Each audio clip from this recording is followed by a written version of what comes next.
To fix a shaking washer machine, several possible reasons should be considered. Firstly, the machine may be unleveled, which is often a result of improper balancing during installation.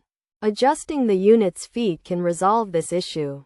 For self-leveling feet, simply tilt the appliance and the legs will adjust automatically, while manual adjustment requires a wrench to adjust the legs and tightening the lock nuts against the machine's base. Another cause of a shaking washer is an uneven load, which can be prevented by loading items evenly, especially when washing bulky items, as multiple items can help distribute the weight more evenly.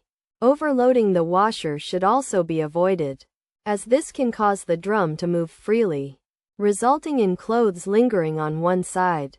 Additionally, the transit bolts, which are designed to prevent damage during shipping, may not have been removed, and can be found at the unit's rear end.